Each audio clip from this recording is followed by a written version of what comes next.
నమస్తే, welcome to one TV. ముందుగా బులెటిన్లో హెడ్లైన్ చూద్దాం.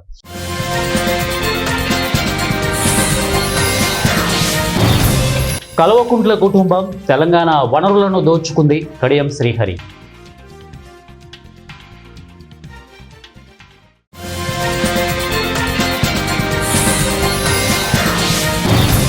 గణేష్ ఉత్సవాల్లో రాజకీయ రగడ. మంత్రి కోమటిరెడ్డిని అడ్డుకున్న బీజేపీ నేతలు.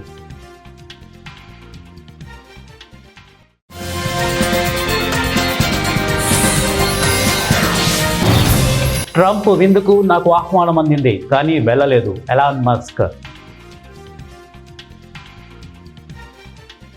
బులెటిన్లో డీటెయిల్స్ చూద్దాం.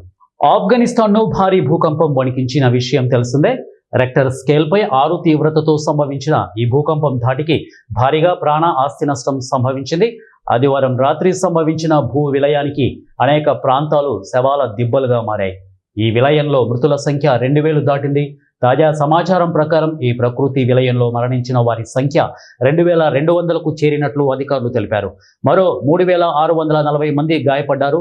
ఆదివారం రాత్రి సంభవించిన ఈ భూ విలయం నుంచి తేరుకోక ముందే ఆఫ్ఘాన్లో మళ్లీ భూమి కంపించింది. శుక్రవారం ఉదయం గంటల వ్యవధిలోనే 3 సార్లు ప్రకంపనలు చోటు చేసుకున్నాయి. తొలుత తెల్లవారుజామున 3:16 4.9 తీవ్రతతో భూమి కంపించింది. ఆ తర్వాత ఉదయం 7 గంటలకు 5.2 తీవ్రతతో, 7:46 మరోసారి 4.6 తీవ్రతతో భూకంపం వచ్చిందని నేషనల్ సెంటర్ ఫర్ సిస్మోలజీ తెలిపింది. 3 భూకంపాలు రాజధాని కాబూల్కు 120 కిలోమీటర్ల దూరంలో సంభవించాయి. గురువారం రాత్రి కూడా 2 సార్లు భూమి కంపించింది. తొలుత రాత్రి 10:26 5.8 తీవ్రతతో భూమి కంపించగా, అనంతరం 11:58 4.1 తీవ్రతతో ప్రకంపనలు వచ్చాయి. అమెరికాలోని టెక్ సంస్థల అధిపతులు, సీఈఓలకు అధ్యక్షుడు డొనాల్డ్ ట్రంప్ ప్రత్యేకంగా విందు ఇచ్చిన విషయం తెలిసిందే. గురువారం రాత్రి, అంటే అమెరికా కాలమానం ప్రకారం, అమెరికా అధ్యక్ష భవనం శ్వేత సౌధంలో ఫస్ట్ లేడీ మెలానియా ట్రంప్తో కలిసి ట్రంప్ డిన్నర్ ఏర్పాటు చేశారు. దీనికి ప్రముఖ టెక్ సంస్థలకు చెందిన సీఈఓలు హాజరయ్యారు. అయితే ఈ విందుకు ప్రపంచ కుబేరుడు టెస్లా బాస్ ఎలాన్ మస్క్ మాత్రం హాజరు కాలేదు. దీంతో ఆయన్ని ట్రంప్ ఆహ్వానించలేదంటూ వార్తలు చక్కర్లు కొడుతున్నాయి. ఈ నేపథ్యంలో ట్రంప్ డిన్నర్ పార్టీపై టెస్లా బాస్ తాజాగా స్పందించారు. ఈ మేరకు సోషల్ మీడియాలో వస్తున్న వార్తలను ఖండించారు. తనకు ఆహ్వానం అందిందని, కానీ వెళ్ళలేకపోయినట్లు చెప్పారు. ట్రంప్ విందుకు బిల్ గేట్స్ను ఆహ్వానించారు, కానీ ఎలాన్ మస్క్ను పిలవలేదు అంటూ నెటిజన్ ఎక్స్లో పోస్ట్ పెట్టారు. ఆ పోస్టుకు స్పందించిన మస్క్, నాకు ఆహ్వానం అందింది, కానీ వెళ్ళలేకపోయాను. నా తరపున నా ప్రతినిధి వెళ్లారు అంటూ సమాధానమిచ్చారు. బీఆర్ఎస్ అధినేత కేసీఆర్పై station Ghanpur MLA Kadiyam Srihari hot comments చేశారు. సంబంధించినవేనని ఆరోపించారు. ఇవాళ జనగామ జిల్లాలోని లింగాల గణపురం మండలం నవాబుపేట రిజర్వాయర్ నుంచి సాగునీటిని విడుదల చేశారు.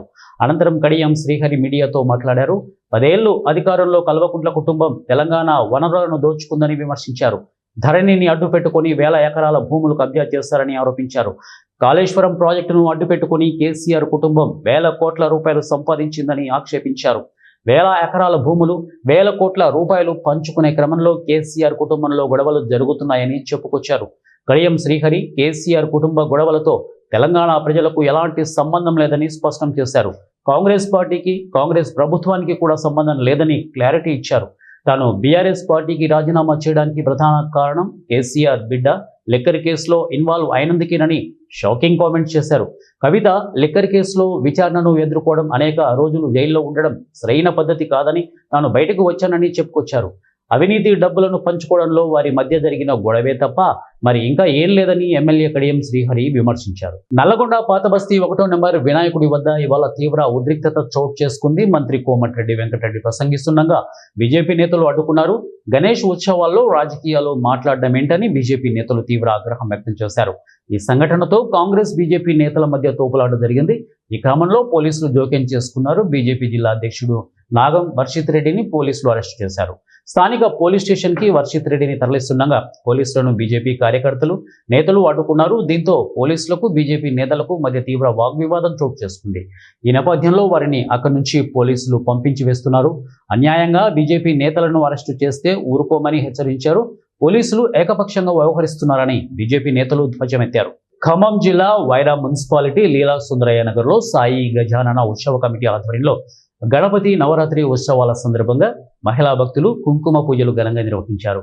ఈ సందర్భంగా గణపతి విగ్రహం వద్ద భక్తులు ప్రత్యేక పూజలు నిర్వహించారు. ఈ సందర్భంగా ఉత్సవ కమిటీ నిర్వాహకులు మాట్లాడుతూ గణపతి నవరాత్రి ఉత్సవాలను 11 రోజుల పాటు ప్రత్యేక పూజలు నిర్వహించడం జరిగిందని తెలిపారు. ప్రతిరోజు స్వామివారికి ప్రత్యేకంగా పువ్వులు, పండ్లు, నైవేద్యాలు సమర్పించడం జరిగిందని తెలిపారు. స్వామివారి అనుగ్రహం ప్రతి ఒక్కరికి ఉండాలని కోరారు. ఈ కార్యక్రమంలో ఉత్సవ కమిటీ సభ్యులు, మహిళా భక్తులు పాల్గొన్నారు. సకల శ్రీవస్తు సకల మంగళాన్ని కుర్వంతు కర్పూరానంద మంగళ నీరాజన సమర్పయామి. నీరు వెళ్ళకండి, కొబ్బరి నీళ్ళు కాదు.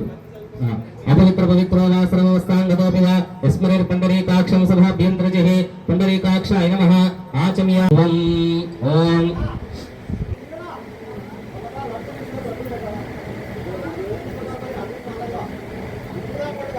గణపతి బిందే పుష్పమేకం నిధాయ ఇదం ఛాయామి ధ్యాన సమర్పయామి. స్వామి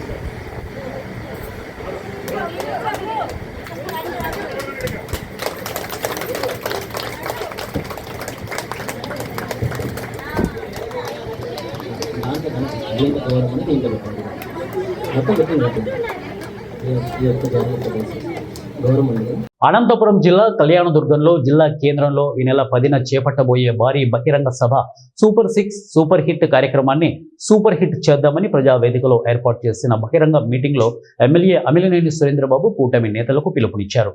సీఎం చంద్రబాబు నాయుడు అనంతపురం జిల్లా అంటే ప్రత్యేక అభిమానం ఉందని, అందుకే కూటమి 164 ఎమ్మెల్యేలు, మంత్రులు, ఎమ్మెల్సీలు హాజరవుతున్నారని ఎమ్మెల్యే తెలిపారు. ఉమ్మడి అనంతపురం జిల్లాలో కూటమి క్లీన్ స్వీప్ చేసిందని కార్యకర్తలు తెలియజేశారు. దాదాపుగా 5 లక్షల మందికి పైగా బహిరంగ సభకు హాజరు కానున్నారని అన్నారు. కళ్యాణదుర్గం నుండి వేలాది మంది వెళ్దామని కూటమి నేతలకు తెలిపారు. అనంతపురంలో ఏర్పాటు చేస్తున్నారంటే దానికి ఒకటి మన ప్రాంతం 14 నియోజకవర్గాల్లో కూడా తెలుగుదేశం పార్టీకి 14 ఇవ్వడం జరిగింది ప్రజలు. మన కరూరు జిల్లా అంటే ఎనలేని ప్రేమ కాబట్టి చంద్రబాబు నాయుడు గారు నాకు అనంతపురం అయితే బాగుంటుందని చెప్పడం, ప్రజలందరూ కూడా సంతోషంగా ఉన్నారు. అక్కడ అన్ని విధాలుగా ఉన్నారు. అందరినీ నీళ్ళు కూడా సకాలంలో అన్ని చోట్ల కూడా వస్తున్నాయి కాబట్టి అనంతపురంలో అయితే సూపర్ 6 సూపర్ హిట్ సభ పెట్టండి అంటే అందరూ కూడా ఇక్కడికి సంతోషంగా రావడం, నిజంగా ఆ సభను అనౌన్స్ చేసిన రోజు మా అందరికి కూడా చాలా సంతోషం కలిగింది. మేమందరం కూడా ఎమ్మెల్యేలందరూ కూడా అలాగే మంత్రులందరూ కూడా సమావేశంలో ఈరోజు ఈ ప్రాంతంలో పెట్టడం, అనంతపురంలో పెట్టడం నిజంగా మా అందరూ కూడా సంతోషాన్ని ఇస్తుందని అందరూ కూడా తెలియజేయడం జరిగింది. వాళ్ళు ఫస్ట్ 2.5 లక్షల మంది అనుకున్నారు, కానీ అక్కడ నాయకులందరూ కూడా రకరకాలుగా చెబుతూ అది 4 లక్షలకు 5 లక్షలకు అనే విధంగా జన సమీకరణ కాబోతుందనేది అందరూ కూడా ఒక రావడం జరిగింది. ముఖ్యంగా మన కళ్యాణదుర్గం ప్రాంతం నుంచి అత్యధిక జనాల్ని తీసుకెళ్లాల్సిన బాధ్యత మన అందరిపైన ఉంది కాబట్టి ఆ బాధ్యతను మనందరం కూడా స్వీకరిస్తూ మన నాయకుడు ఏదైతే మన పైన బాధ్యత పెట్టాడో ఆ నాయకుడి బాధ్యతను మనందరం కూడా గౌరవిస్తూ ఆ గౌరవానికి తగ్గట్టు మనం ఈ ప్రాంతం నుంచి అత్యధిక మహిళలతో సహా మనం వెళ్లాల్సిన బాధ్యత అందరిపైన కూడా ఉంటుంది. ఏదేమైనా కూడా మనందరం కూడా కష్టపడాల్సిన సందర్భాలు వచ్చాయి. మనం భైరవాని తిప్పను సాధించుకోవాల్సిన సందర్భం వచ్చింది. ఆల్రెడీ భైరవాని తిప్ప ప్రాజెక్ట్ ప్రారంభమైంది. అయినా కూడా దానికి సకాలంలో నిధులు రాగలిగితే మనం అనుకున్న సకాలంలో దాన్ని పూర్తి చేయగలుగుతాం. అలాగే పంచాయతీరాజ్ సంబంధించిన రోడ్లు కూడా ఎక్కడ పడితే ఎక్కడ పూర్తి అధ్వానమైన పరిస్థితిలో ఉన్నాయి. డిప్యూటీ సీఎంగా మొట్టమొదటిసారి అనంతపురానికి రావడం మనం పవన్ కళ్యాణ్ గారిని చూస్తున్నాం. ఆయనకి మన ప్రాంతం నుంచి ఆయనకు ఒకటే అడుగుతున్నాం, ఆయన రిక్వెస్ట్ చేస్తున్నాం. మా ప్రాంతం పూర్తిగా వెనుకబడిన ప్రాంతం, 3000 కిలోమీటర్లు పంచాయతీ రోడ్లు ఉన్నాయి. ఎక్కడ కూడా అభివృద్ధి లేదు. గడిచిన 5 ఏళ్ళు పూర్తిగా అధ్వానమైన పరిస్థితుల్లో మన రోడ్లన్నీ కూడా తయారైనాయి. కాబట్టి మీరు సహకారం కావాలి, నిధులు కావాలి. మీరు ఎప్పుడైతే సహకరిస్తారో నమ్మకం కూడా మాకుంది కాబట్టి మీ సహకారం మేము తెలియజేయాలి. కాబట్టి ఆ రోజు అందరూ మనం వెళ్ళి పవన్ కళ్యాణ్ గారికి వినిపించుకోవాల్సిన అవసరం ఎంతైనా ఉంది. కాబట్టి ఎందుకంటే మనం ఒక్కసారి చెప్తే కానీ వాళ్ళకి అర్థం కాదు. కాబట్టి మనం చెప్పి మన ప్రాంతానికి పంచాయతీరాజ్ నిధులు తీసుకురాగలిగితే మాత్రం నిజంగా కళ్యాణదుర్గ ప్రాంతం ఎప్పుడు కూడా బాగుంటుంది. ఎందుకంటే ఒక పక్క నీళ్లు, ఒక పక్క రోడ్లు, ఒక పక్క చదువు, ఈ మూడు వచ్చాయంటే మాత్రం అన్ని విధాలుగా అభివృద్ధి అవకాశాలు ఉన్నాయి. కాబట్టి ఈ మూడు అభివృద్ధి చేసుకుందాం. మన ప్రాంతాన్ని మంచి కళ్యాణదుర్గ ప్రాంతంగా తీర్చిదిద్దే బాధ్యత మనందరం తీసుకుందాం అనేది మీ అందరికీ కూడా తెలియజేస్తుంది. అనంతపురం జిల్లా కళ్యాణదుర్గం పట్టణంలోని ప్రజా వేదికలో సర్వేపల్లి రాధాకృష్ణన్ జయంతిని ఎమ్మెల్యే అమిలినేని సురేంద్రబాబు ఘనంగా నిర్వహించారు. గురు పూజోత్సవం సందర్భంగా నియోజకవర్గంలో ఉపాధ్యాయులైన గురువులను శాలువాలు, మెమంటోలతో ఘనంగా ఎమ్మెల్యే సత్కరించారు. అనంతరం గురువులకు పాదాభివందనం చేసి గురువుల ఆశీర్వాదం పొందారు. ఎమ్మెల్యేకు ఉపాధ్యాయులు కృతజ్ఞతలు తెలిపారు. నియోజకవర్గ ఉపాధ్యాయులకు ఎమ్మెల్యే ఉపాధ్యాయ భవనం నిర్మిస్తామని గురువులకు తీపి కబురు చెప్పారు. ఎమ్మెల్యేను ఉపాధ్యాయులు అభినందించారు. ఈ సందర్భంగా ఎమ్మెల్యే మాట్లాడుతూ గత వైసీపీ ప్రభుత్వంలో బోధించే గురువులకు టార్గెట్లు పెట్టి పనులు చేయించారని దుయ్యబట్టారు. తల్లిదండ్రులు తర్వాత విద్యార్థులను తీర్చిదిద్ది ఉన్నత శిఖరాలను అధిరోహించడంలో గురువులు ముఖ్య పాత్ర పోషిస్తారని గుర్తు చేసుకున్నారని అన్నారు. కానీ మన ప్రాంతంలో మనం గడిచిన ప్రభుత్వాలు ఏవైతే గడిచిన ప్రభుత్వం ఉందో నిర్లక్ష్యంగా వ్యవహరించడంతో రోడ్లన్నీ కూడా అధ్వానంగా తయారు కావడం, వ్యవస్థనంతా నాశనం చేయడంతోనే ఈరోజు మనం అందరూ కూడా ఇబ్బందులు గురవుతున్నాం. ఏదేమైనా కూడా నాకు శక్తికి మించి ఈ ప్రాంతం, మన ప్రాంతం కోసం, కళ్యాణదుర్గ ప్రాంతం కోసం నేను కృషి చేస్తాను తప్ప ఏ ఒక్క రోజు కూడా ఖాళీ ఉండకోకుండా ప్రజల కోసం కష్టపడుతూ, అలాగే ఉపాధ్యాయులు ఏదైతే ఉన్నారో మీకు ఎప్పుడు కూడా తోడుగా ఉంటా. మీరు మాకు తోడుగా ఆ రోజు ఎన్నికల్లో మమ్మల్ని గెలిపించినందుకు మీకు కూడా ఏ కష్టం వచ్చినా కూడా మీకు తోడుగా ఉండి ఏదైనా మీ బాబాలు చూసే బాధ్యత నాదని మీ అందరూ కూడా తెలియజేస్తున్నారు. ఈరోజు నవోదయ స్కూల్ మన ప్రాంతానికి వచ్చిందంటే ఖచ్చితంగా మన చంద్రబాబు నాయుడు గారి గురించి, నారా లోకేష్ బాబు కృషి వల్లనే మన కళ్యాణదుర్గ ప్రాంతానికి నవోదయ స్కూల్ రావడం జరిగింది. రాష్ట్రంలో మన ప్రాంతంలో ఒకటి, ఇంకో ప్రాంతంలో ఒకటి, రెండే ప్రాంతాల్లో ఈ స్కూల్ శాంక్షన్ కావడం జరిగింది. ఈ నవోదయ స్కూల్కి సంబంధించి ల్యాండ్ కూడా మనం ఫైనలైజ్ చేశాం. త్వరలో కూడా ప్రారంభాలు కాబోతున్నాయి.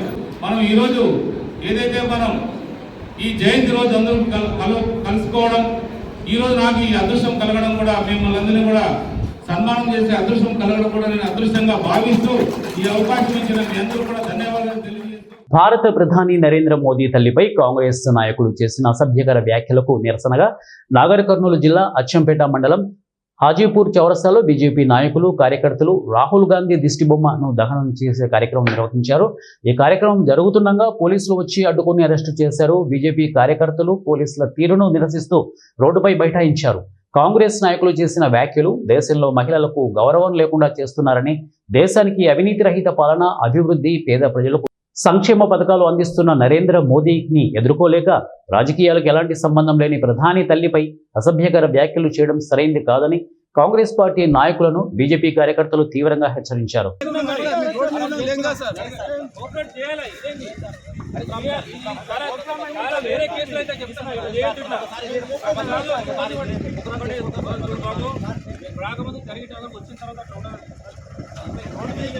డిపార్ట్మెంట్ కోఆపరేట్ చేయకుండా నేను కొంచెం లాభా ఇంకా వస్తారు ఎవరైనా కూడా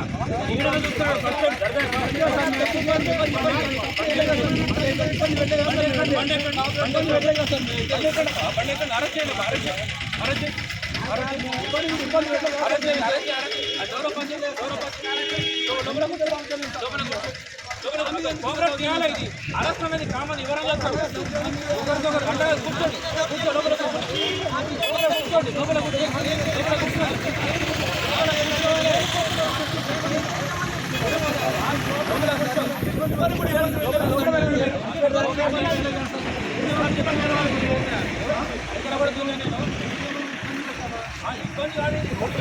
అనంతపురం జిల్లా కుందుర్పి మండలం యనమలదుడ్డి స్కూల్ స్థలంలో ప్రాథమిక ఆరోగ్య కేంద్రాన్ని నిర్మించడాన్ని గ్రామస్తులతో పాటు అన్ని రాజకీయ పార్టీలు మద్దతు పలికాయి. తీవ్రంగా వ్యతిరేకిస్తూ కళ్యాణదుర్గం పట్టణంలోని ఎస్వి రెసిడెన్షియల్లో సిపిఐ ఆధ్వర్యంలో సిపిఐ నియోజకవర్గ కార్యదర్శి గోపాల్ మీడియా సమావేశంలో గ్రామస్తులతో కలిసి మాట్లాడారు.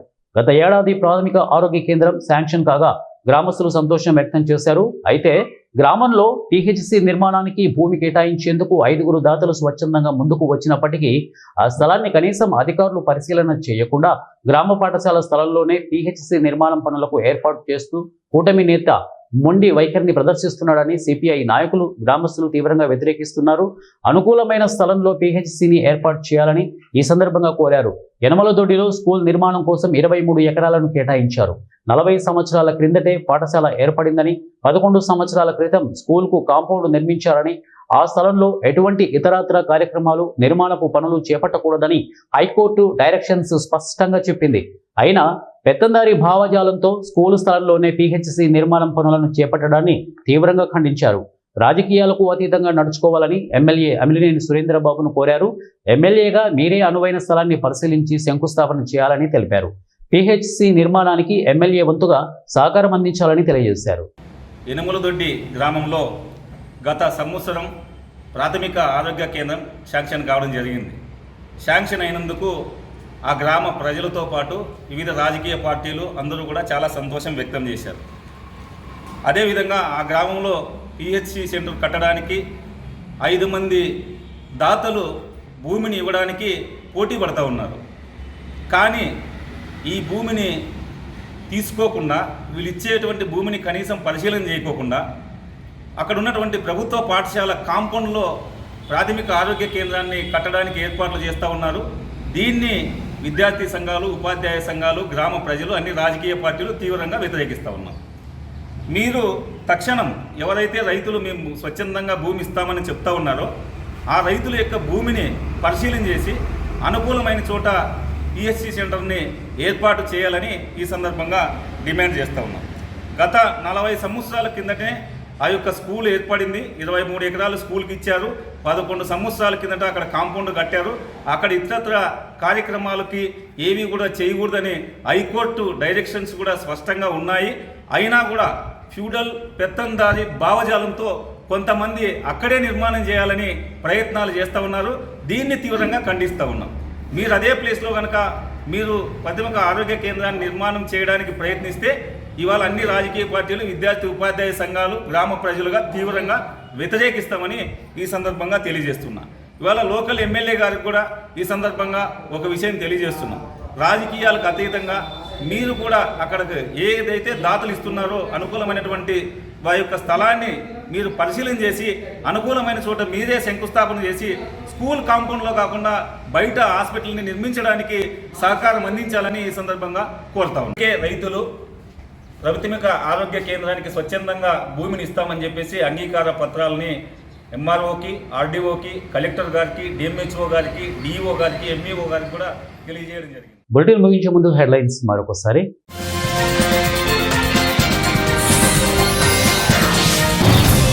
కల్వకుంట్ల కుటుంబం తెలంగాణ వనరులను దోచుకుంది, కడియం శ్రీహరి.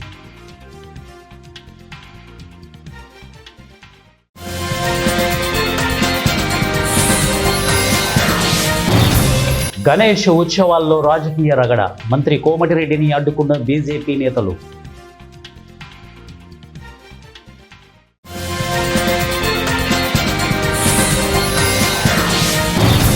ట్రంప్ విందుకు నాకు ఆహ్వానం అందింది, కానీ వెళ్ళలేదు, ఎలాన్ మస్క్.